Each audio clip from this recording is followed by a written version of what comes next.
Good morning sa inyong lahat. Ako po'y magpapakabait. Good morning po sa inyong lahat. Hi po. Today, November 17, 2024, 6:59, 7 a.m. Itong topic na to, last year pa to. Gusto ko lang pong makinig. Abay, bakit po ba? Makikinig po ako. At bakit? Masama po bang magbigay ng sariling pag-unawa sa bawat balitang katotohanan, sa bawat balitang involved ay Pilipino?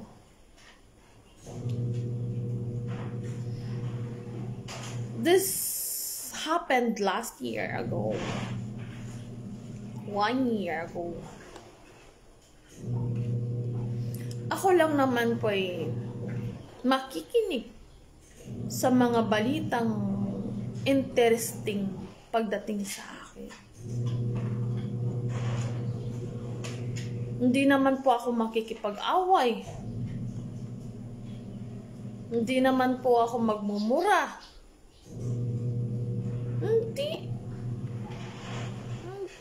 Nahilo tuloy ako. Hindi. Sana yung reading glass ko. Nahilo ako eh. Kaya sabi kong hindi.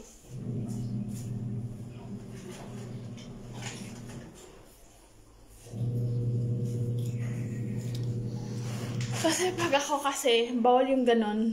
Nahihilo ako.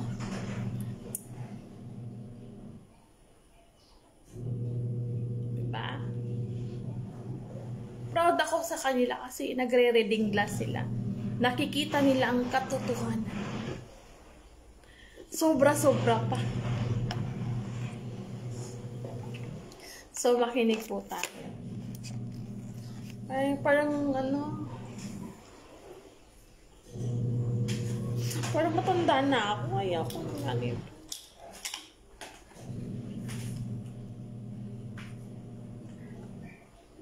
So, makinig po tayo. Interesado po ako. Ngayon ko lang po ito So, makinig po tayo. Good morning po sa inyong lahat. And please subscribe naman po sa YouTube channel ko, Russell Padamaday. 100 subscribers na po tayo sa YouTube ko po. For the first time po, ako'y natutuwa. Marami pong salamat. And then, please subscribe also my Facebook. And then, follow also my Facebook. Kung gusto nyong makita ang ganda kong ito, please follow. Pero kung hindi nyo gustong makita ang ganda kong to at nainis kayo, please follow pa rin. Ako, mainit. So, support nyo naman po ako sa mga sinusubukan kong larangan bilang isang actress. Get it wrong. Joke lang. So, makinig po tayo. Naglalaba po ako, nakapagluto na ako, nakapaghang na ako ng iba. Isang set yon. So, 2 set na lang natira. So, yung nilalabahan ko, last set na yon. Babanlawan ko na lang yung 2. Madali lang yan. So, multitasking po tayo. So, pakinig po tayo. Isa na namang Pinay OFW ang nakaranas ng karahasan ng kanya pong ikinasawi sa Middle East, partikular po dyan sa bansang Kuwait. Binaltrato mano ang ating kababayang OFW at kung ano ang ginawa sa kanya, Alamin natin sa live report ni Mean Provera. Mean, ano ang kanyang ano ang dahilan ng kanyang pagkamatay? Alex, sa consultation meeting nga kanina ng Committee on Migrant Workers para sa mga kababayan natin na harap sa iba't ibang kaso sa abroad, ay inianunsyo ni Secretary Toots Oble ang kalunos-lunos na sinapit ng isa na naman nating kababayan sa Kuwait. Isang overseas Filipino worker ang natagpo ang patay at sunog ang katawan sa disyerto sa Kuwait. Ayon kay Department of Migrant Workers Secretary Toots Oble, kahapon natagpuan ang katawan ng 35 anyos na si Jubilee Ranara na isang kasambahay sa Kuwait. Naaresto naman niya at hawak na ng mga otoridad ang anak ng employer ni Ranara. Inalulungkot namin na ibalit. Naano ko na to eh. Pero konti lang. Yung pagpaslang sa isa nating kababayan, pangalan niya ay Jollibee Ranara, 35 years old, natagpuan na... Ano ba talaga? Jollibee, Ranara, o Jubilee? Hindi po nagkakatugma yung pinagsasabi nila eh. Sunog ang bangkay at iniwan sa disyerto. Sinabi ni Oble na pinuntahan niya kanina at nakausap ang pamilya nito. I am lucky. Siguro kung wala na talaga, maybe nilibing ako sa disyerto. Or maybe kinuha yung mga katawan ko. Ay, kinuha yung laman ng loob ko. Or mata ko para ipagbili sa mga kapwa nila. O kung saan. Or maybe sinunog ako. I am lucky. Really 100%. Thank you, God.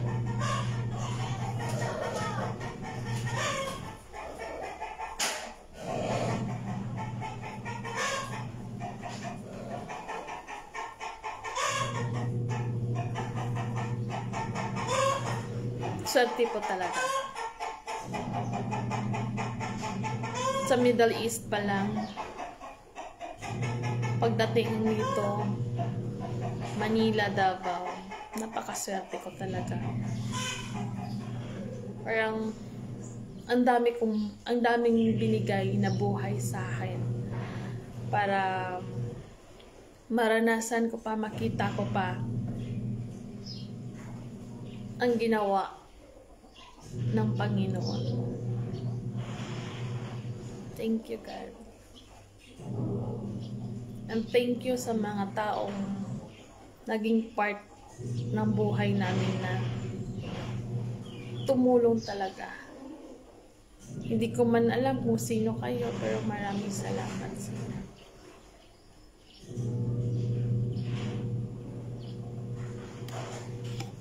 Kwentuan niya ng pamilya, huli nila nakausap si Jubilee nitong Biyernes at isinumbong ang anak ng kanyang employer hinggil sa ginagawang pang-aabuso sa kanya. Ang sinusumbong niya yung anak na lalaki at yun daw ang malupit sa kanya. At yun naman ang nasa kamay na ngayon ng Kuwaiti Police.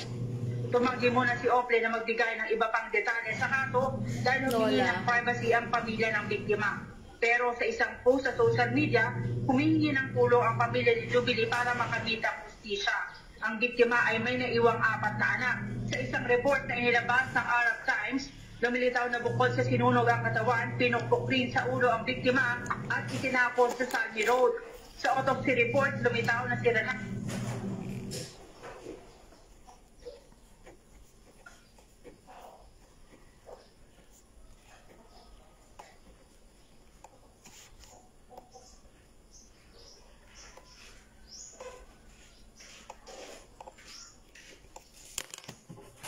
ay buntis, kung saan ang sample ay nag-match sa suspect na isang 17 anyos. Ayon kay Oplet, naghahanda na ang kanilang team na magtutungo sa Kuwait para asikasuhin ang kaso ni Ranara.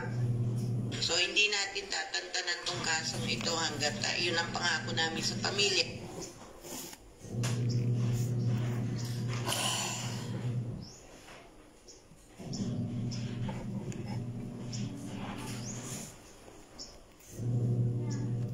Team na magtutungo sa Kuwait para asikasuhin ang kaso ni Ranara. So hindi natin tatantanan tong kasong ito hanggat yun ang pangako namin sa pamilya. Hindi natin tatantanan hanggat hindi na kakamit ang tunay na hustisya. The fact na kahapon na report, kahapon na tagpuan, ngayon na-aresto yung primary suspect, ibig sabihin ano naman sila, mukhang mabilis naman ang nagiging aksyon nila at nakikipag-ugnayan din kami sa DFA para sa legal assistance naman para tiyak na meron nakatutok na abogado sa kaso na ito.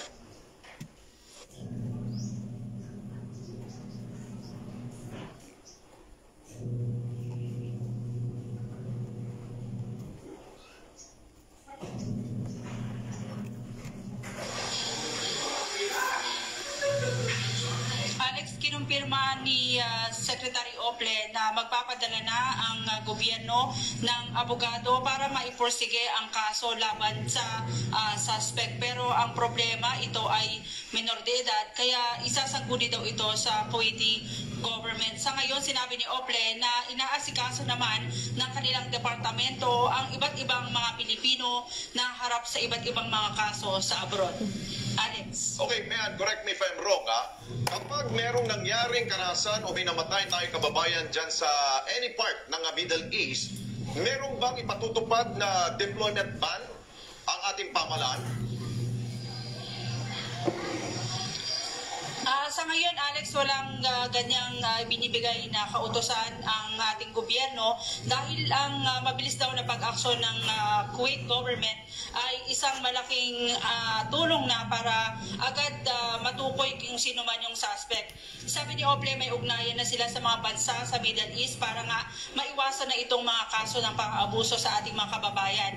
Partikular na dyan yung tuwing yung hindi pinapakain yung ating mga kababayan tuwing panahon ng Ramadan, kung kailan merong fasting na nagagawa atin sa mga kababayan nating Muslim. Pero sabi niya, dapat magkaroon ng malinaw na patakaran hinggil dito dahil halos sa 24 oras na nagtatrabaho yung ating mga kababayan doon, lalo na yung mga nagtatrabaho bilang mga kasambahay.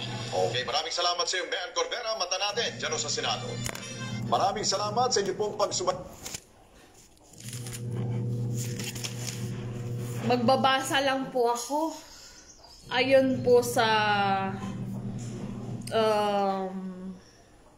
nasulat ko po. Wala naman pa akong experience sa mga ganito. Ngunit susubukan ko po ayon sa kakayahan ko bilang isang TANGA. Lalagay natin doon yan kung talagang yung tinatawag na TANGA may kakayahan bang maging ganun talaga.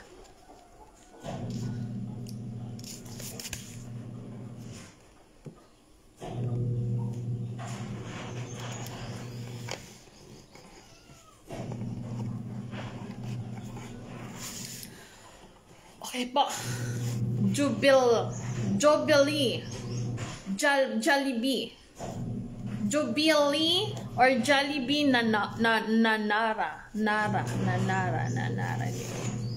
From Kuwait to Kuwait. Tama nga si Sir, no? Ang tanong ni Sir Net25, Sir, hindi ko to kilala. Ay, every time po ba na may mga kasong ganito, ay wala po bang tinatawag na deployment ban? Ilan po bang kaso bago magkaroon ng deployment ban na tinatawag. And this is the matter life na kinuha nila. At yan po ay isang Pilipino.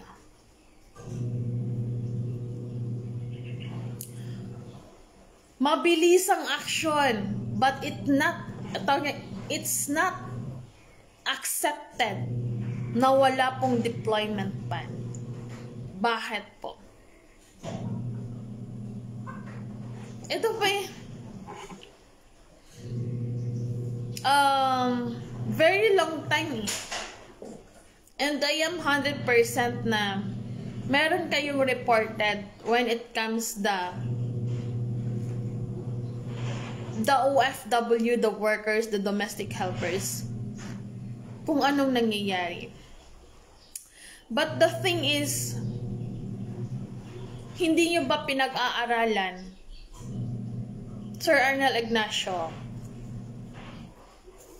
to the UCA, POAE, Polo, embassy, agencies, lahat kayo sana ay andun to make it short, to clarify all of you, or to wake up all of you, what are the real action to become safe, to fight the rights of those Filipino needed our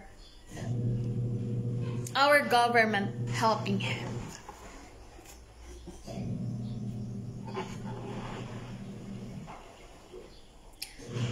DFA Legal Action Assistance. Bakit po? Humihingi na sila ng tulong para sa legal action. Bakit po?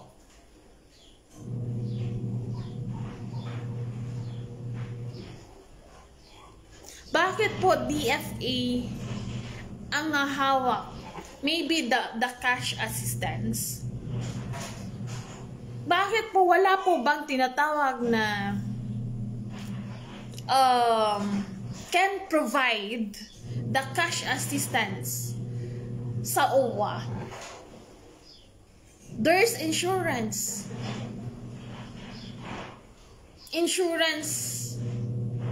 Meron tayong tinatawag na PAO attorney. And it's not included them when it comes the case of OFW. And they don't know how to fight the rights of the workers. Paano yun na, kung ganun po, bakit po kailangan pa ng cash assistance ng DFA? Gobyerno, alam mong gobyerno po to.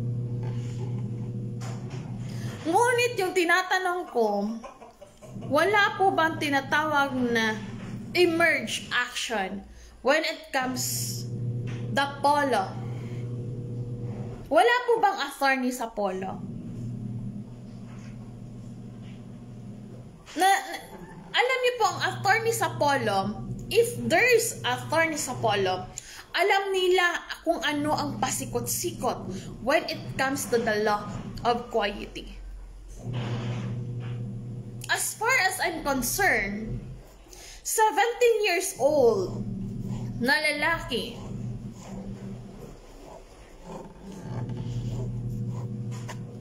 nagkakaroon ng buntis si madam. Buntis si madam.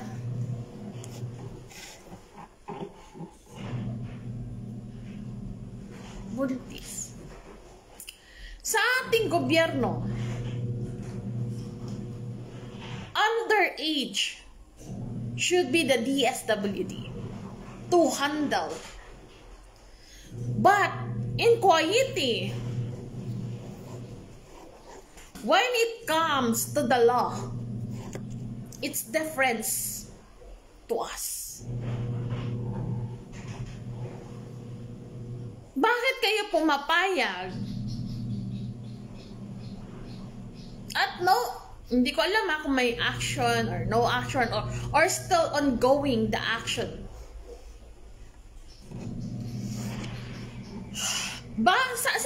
Saan po yung tinatawag na immediately action?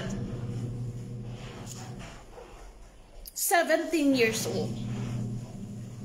At bakit sinabi nila na underage pa po? Underage. He can manage buntis this girl, this woman. And he can manage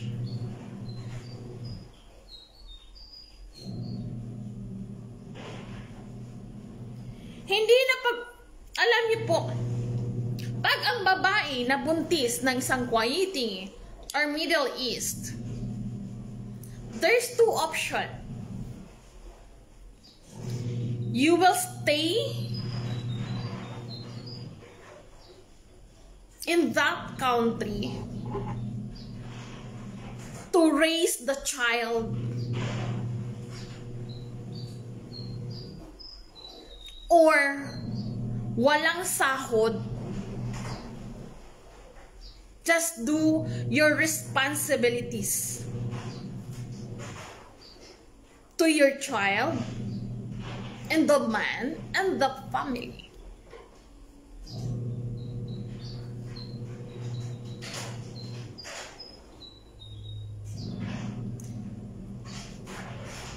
Ngayon po, hindi po nagkasundo yan. Meaning, 17 years old, buntis, nirape po yan. And how, ilan po, anong taon po?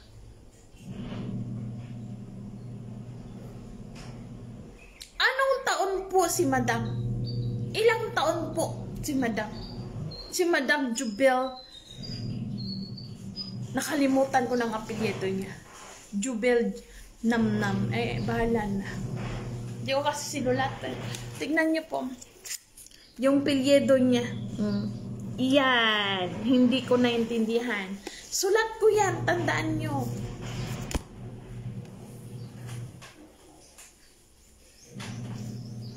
The scenario. I am right, attorney.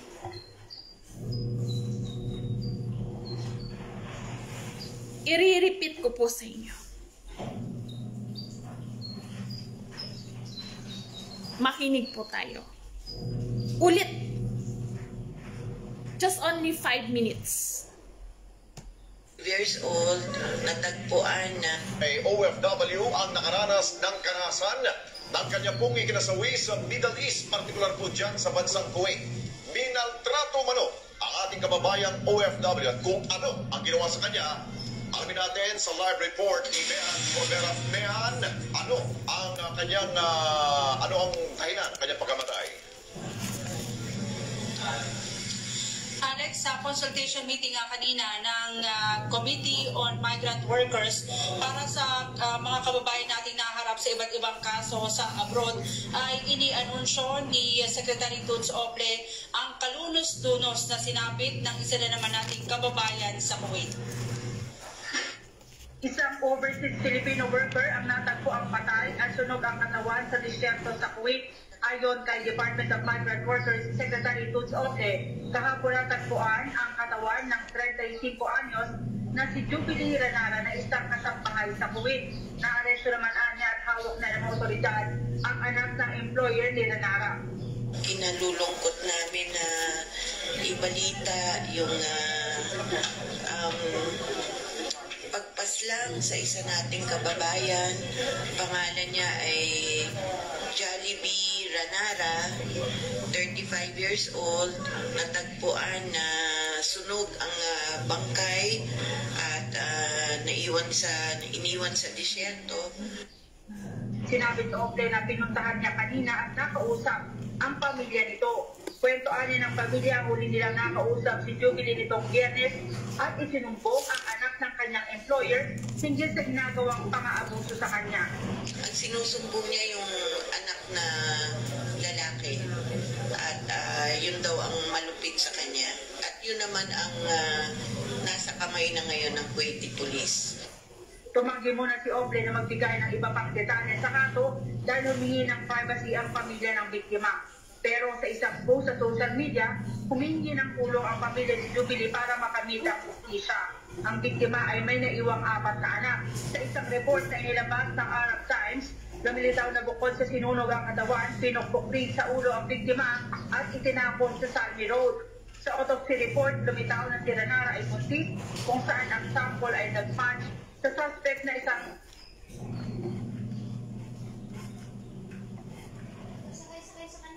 diba?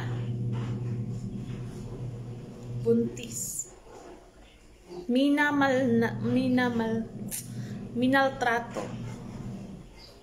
Bakit?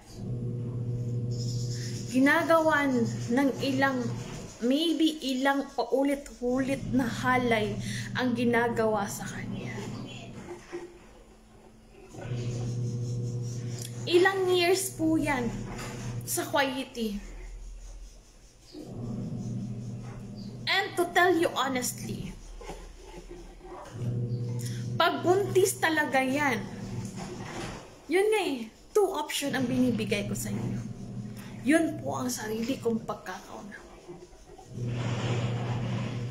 Either na iiwan mo yung anak mo doon sa Kuwaiti,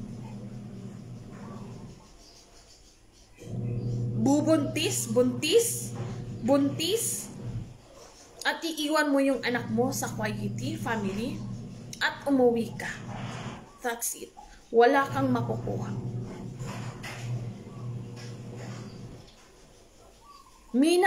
Minaltrato.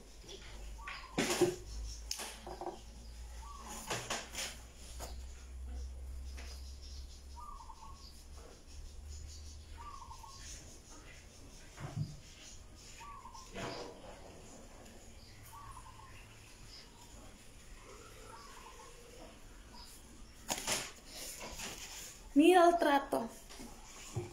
So, common sense po tayo. Hello po. Nagla-live naman po kayo sa akin. Hindi po kayo nagpapaalam.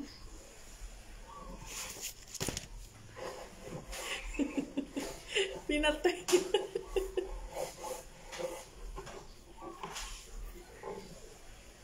Sige, tingnan niyo po. Sa sobrang galit niya, dahil hindi sila magkakaunawaan, family, at itong 17 years old,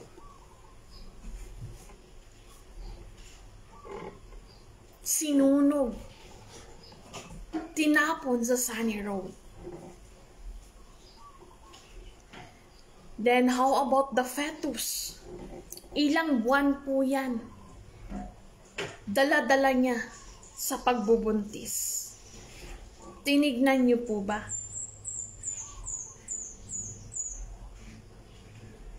Sinunog. And it's possible. Malalaman niyo rin yan eh. Kahit sunog na po. Except na lang po, kung talagang abo na po. Or buto-buto na po.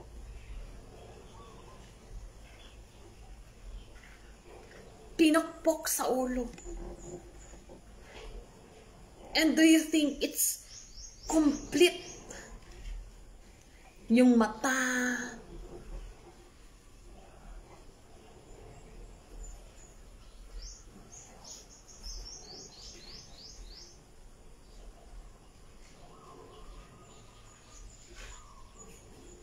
So, paano niyo po nasabing walang deployment ban that time? Grabe na po, Kuwaiti. And how about that family? Not only the 17 years old involved, but the whole family. Minaltrato. For what?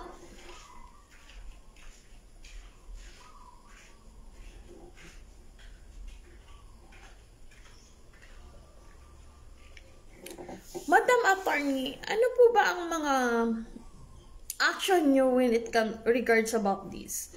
Na it's a year ago. Tapos na po ba yung kasong to?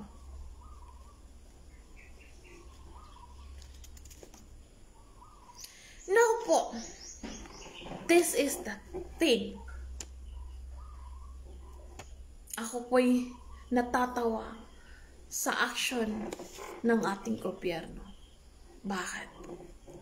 Ako po'y natatawa sa action ng attorney. Bakit po ganito?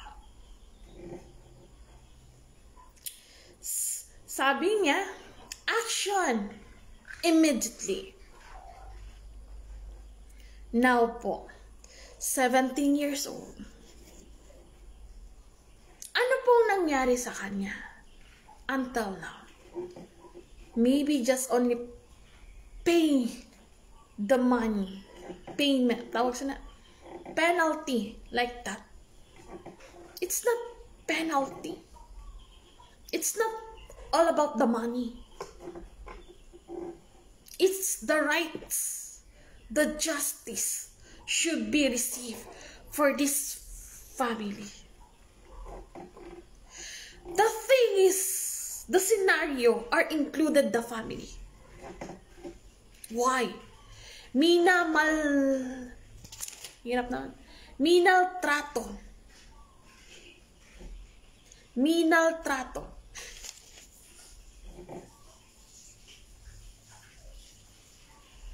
So how many times hinahalay yan?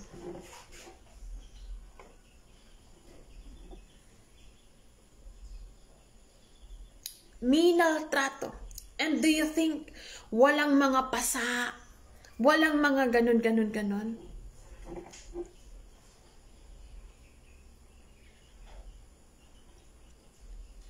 Sinunog sa disyerto. Sinunog, tinapon sa disyerto. Pinokpok pa ang ulo.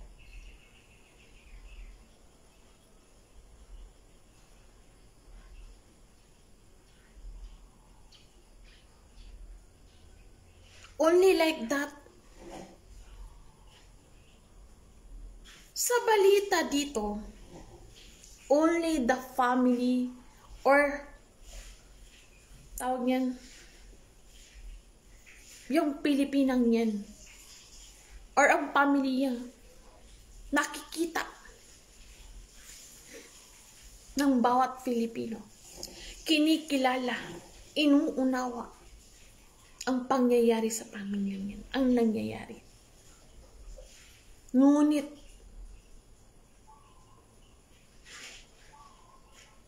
ang kinalabasan po, ang justice na tinatawag, nothing. Kung ito po, the 17 years old, I still no 18 years old lagay natin. May action ba kayo? Or talagang nagpabayad kayo? And how much? Only like that. But this man are enjoying the life with his family. And now, I want to ask attorney.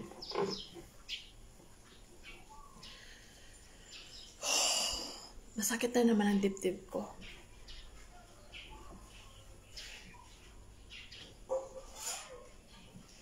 Inquiry.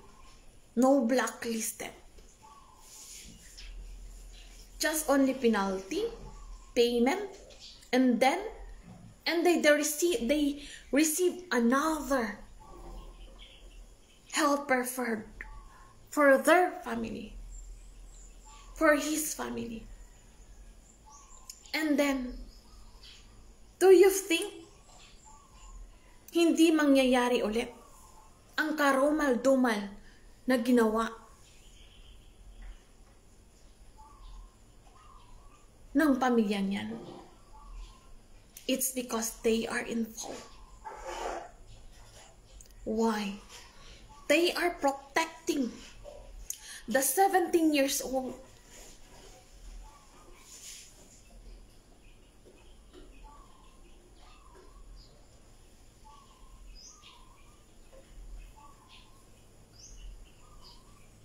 Then why no deployment ban? Naku, sa akin to nangyari. Sir OWA. To all OWA. And that's it. Only 200 pesos. 200,000 pesos are done. Yun lang po ang justice. And it's not a justice. May pera. Parang ganun, no? Done. Buhay yan ng Pilipino. Pera lang katapat niyo.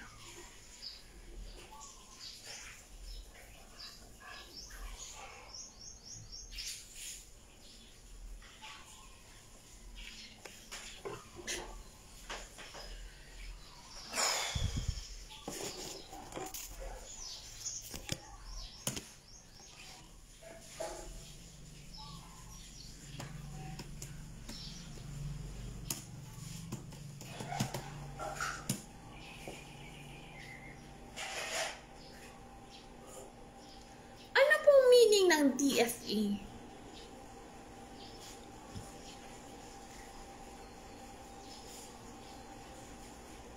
Ang pagkakaalam ko kasi dito, Department of Foreign Affairs.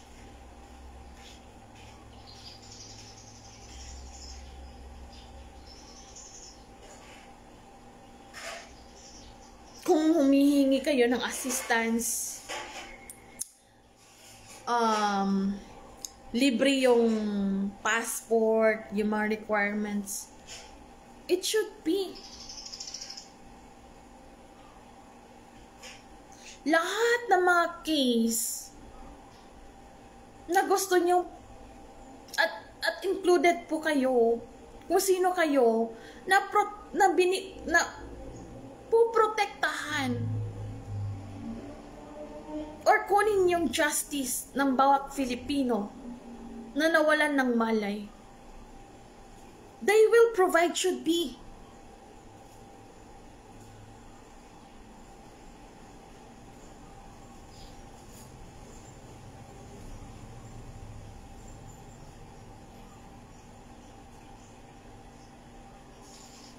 But the action should be emerge.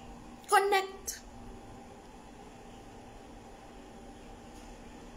I know. But the action are not 100% the justice are here in your action. All of you. Sige nga, tanong ko. Kumusta na si 17 years old?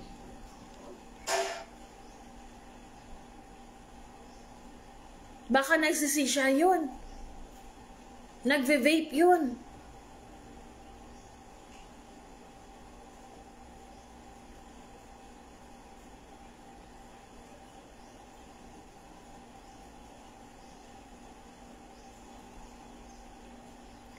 Lahat ng mga case, it should be my legal action with assistance sa lahat ng ating gobyerno.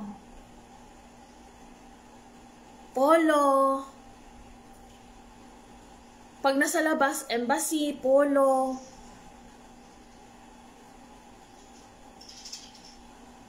Kasi, the case ay nasa labas. Sa quiet. O baka naman Dole na naman ang gumawa ng action.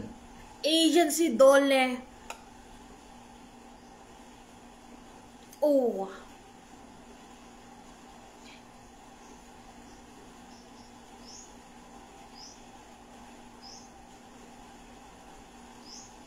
Ano po ba ang dapat? Ano po ba ang cycle? Ano po ba ang cycle when it comes the protection of those workers? Pag nasa labas, as far as I know, the embassy emerge polo. Yun po ang right action. And just inform the agency like that, until emerge.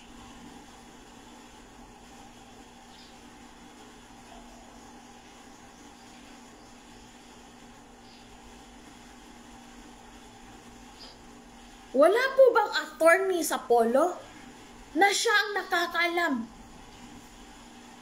kung ano ang cycle when it comes to the law of quiety?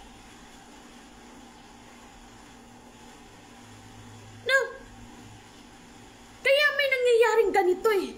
It's because less knowledge. Sorry, madam ha. Less information.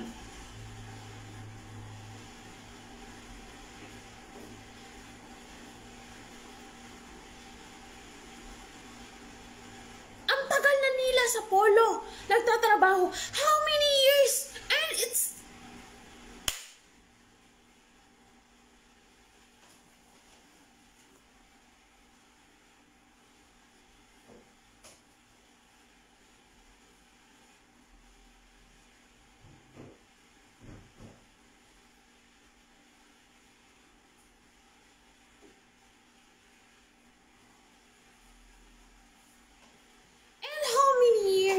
They are working. Polo. Embassy. Sa labas ng ating bansa. At hindi nila alam? That impossible po. Maybe what we call intimidate. They don't know. They are afraid. Because they are inside of that country. Who are they to fight the rights of Filipinos inside the Middle East? If our law are useless for them, why? Why you let them? Just 17 years old.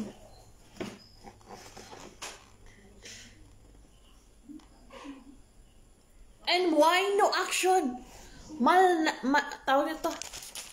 Minaltrato. In how many years? How many months? Hello, sir. Just listen. If you don't know how to listen my Tagalog words, I'm really sorry. I know you're doing a live.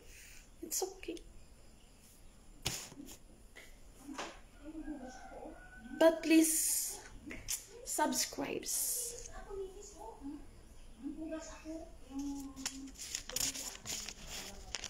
Sayang din po kasi yung laway.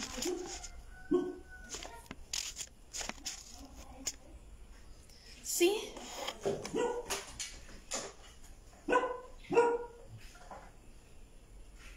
O baka may gumawa ng action ngayon lang. Dahil narinig yun na naman ang mga katagang nanggaling sa akin. Ang insultong hindi dapat para sa akin nanggaling.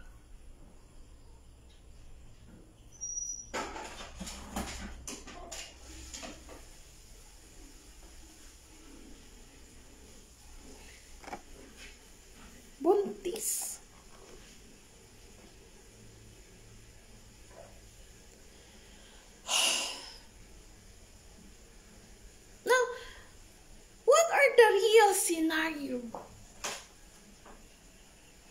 bakit ginawa nila ng ganong action? 17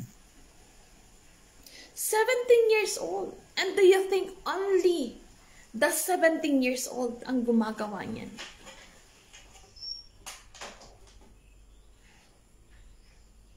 Ilan po silang lalaki sa pamilya?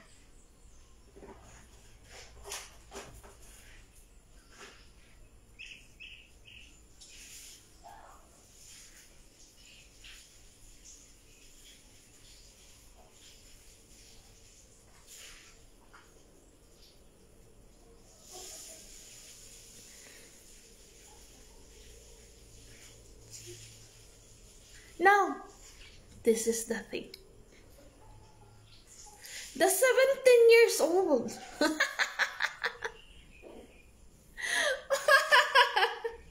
Insulto kayo. For example, ilan po silang lalaki? Hinalay po siya. Hinalay.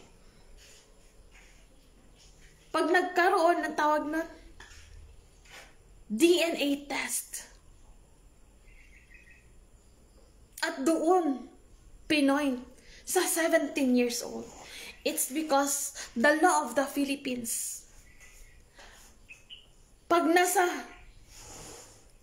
underage, ay less lang po.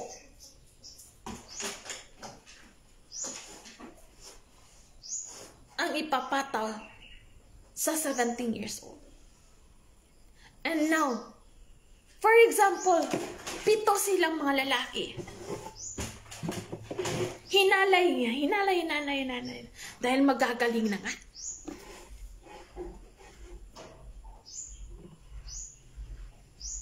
Now, that's not possible.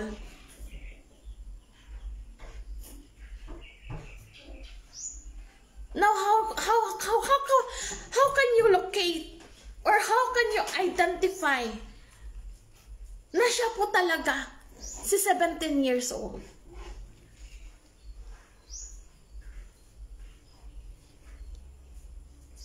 Now, wala na naman kayo.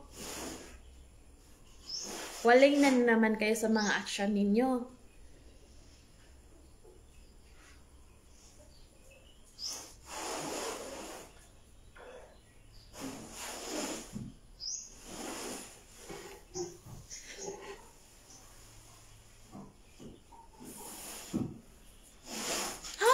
Identify if the body are complete,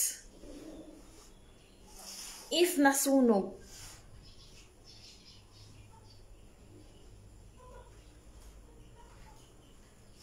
As in, sunog na po ba talaga? Nasunog-sunog na? Na as in, abo na talaga? Or as in, buto-buto na?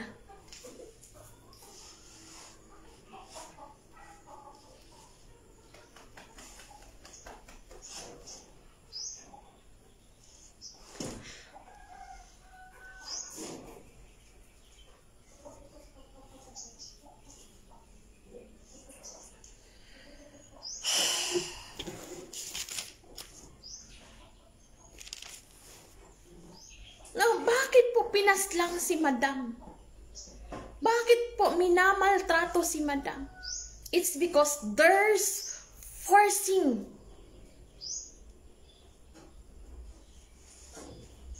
Pina-forced po siya.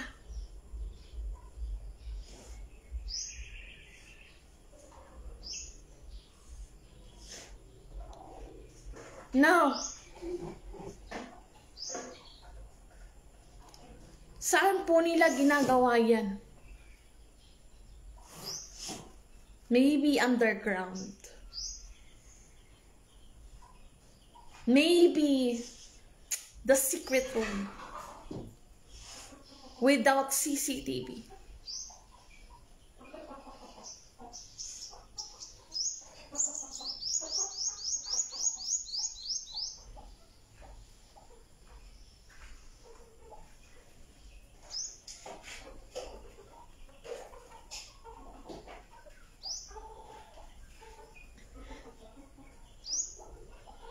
I am right or no?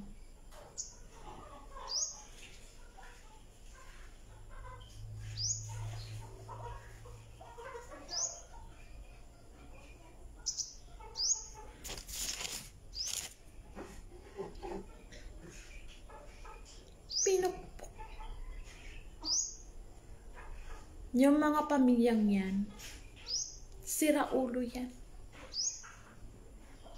They need psychiatrist.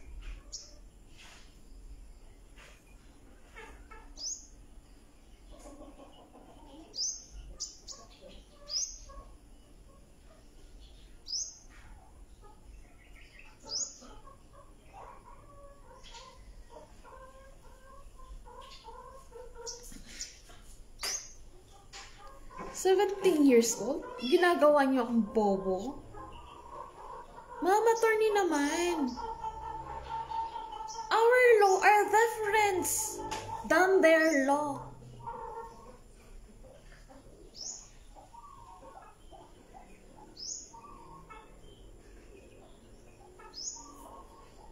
Pag fina-fight nilang underage, they are not Filipinos.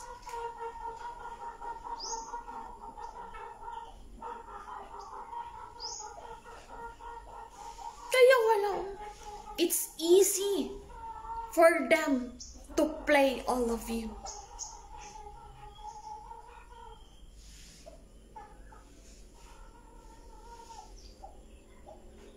Sino po ba yung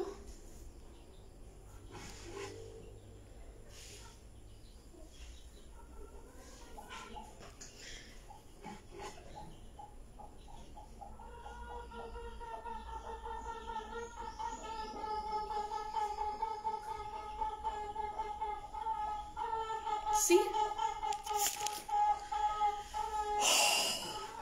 Now, do you believe what I mean? This year, what I said this year, to all senators, to our Vice President Sara Duterte, to our President Bongbong Marcos, and especially to our Sir Tolfo, do you believe the destiny? Destiny na mabuhay ako. Dahil bigay ng Panginoon.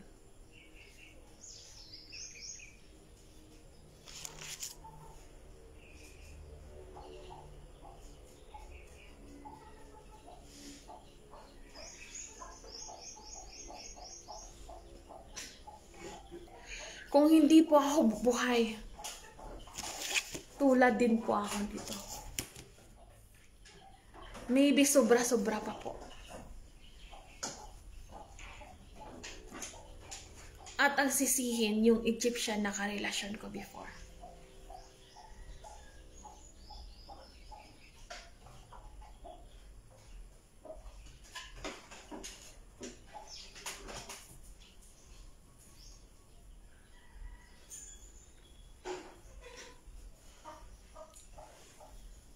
Be smart. Always. Ma'am, 1 hour lang po tayo, ma'am. Sorry, ma'am, ha. Good morning, ma'am. Jocelyn Dalay Rosello.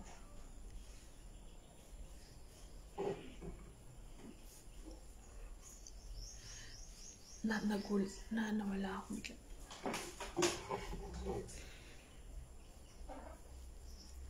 Kigahampang.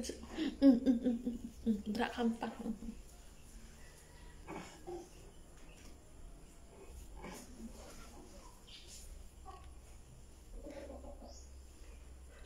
Kung hindi ako naging ingot-ingotan, kung wala talagang may nangyari sa akin na aktual na tulong galing sa taas, patay na po ako ngayon.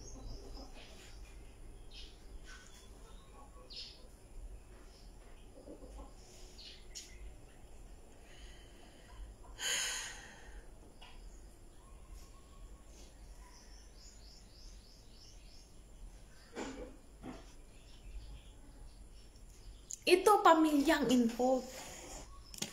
But for me, it's a gang session. Marami po sila.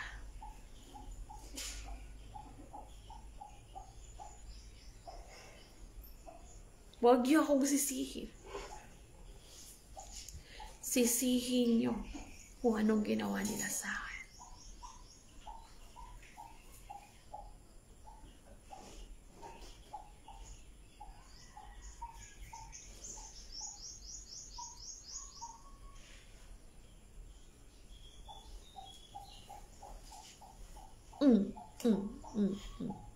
Behave.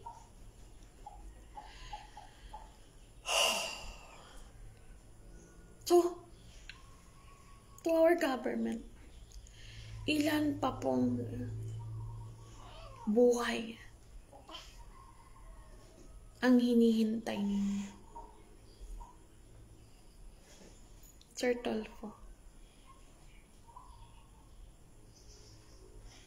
to our President, Vice President, to our Senators, ilan pa pong buhay ang hinihintay nyo para mabawasan ang mga Pilipino?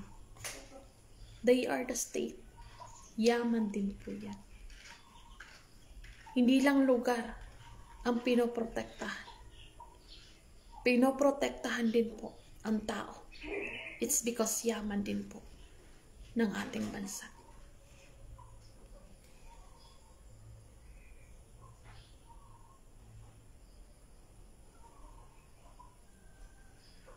That's why there's constitution law. Ang ating bansa ay bahay, building. Bahay natin. To become our safe. To become safety. To become evolve all for us.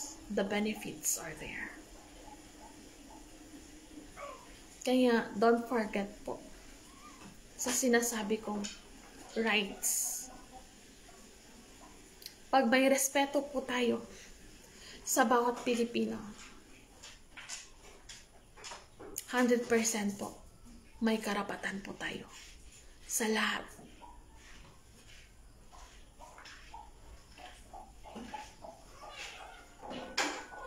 Sa lahat po ng mga benepisyo. Kaya, respect, may rights po tayo. Less respect, less rights. And just only selected. Marami pong salamat. Ma'am, thank you po ha. Sorry late. Kasi may ginagawa po ako. Kailangan pang magbanlaw, magugas ng plato, magluto ng ulam. Nakapagwalis naman ako to. Maaga ako nagising eh. Nakapaghang na ako ng iba. So, inasikaso ko lang to 1 hour kasi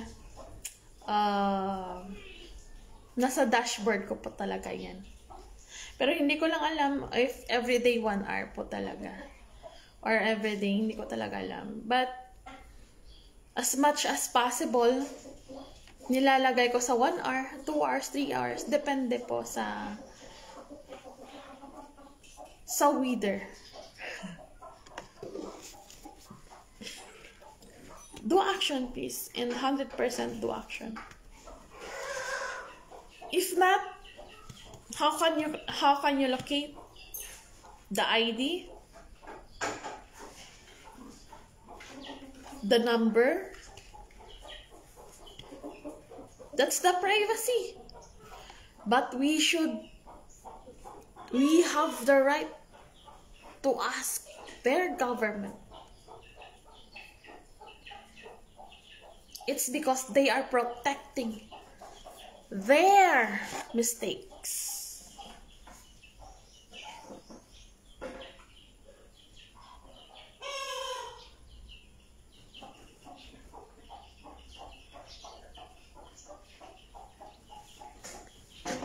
Kaya tandaan,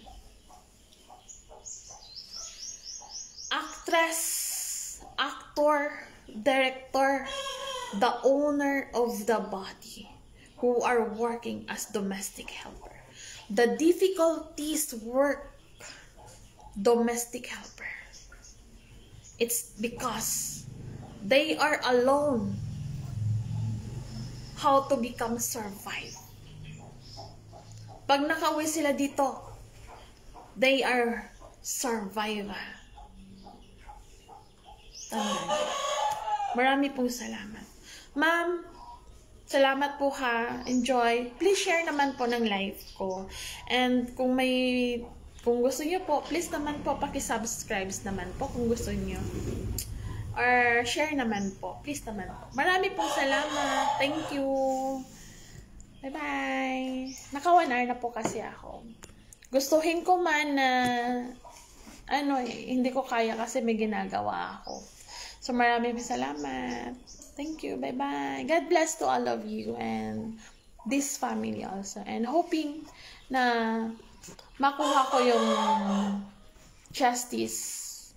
And please, and don't forget naman po na magbigay naman po ng liwanag para sa akin to inspire me those content na those topic na nagkakaroon po ako ng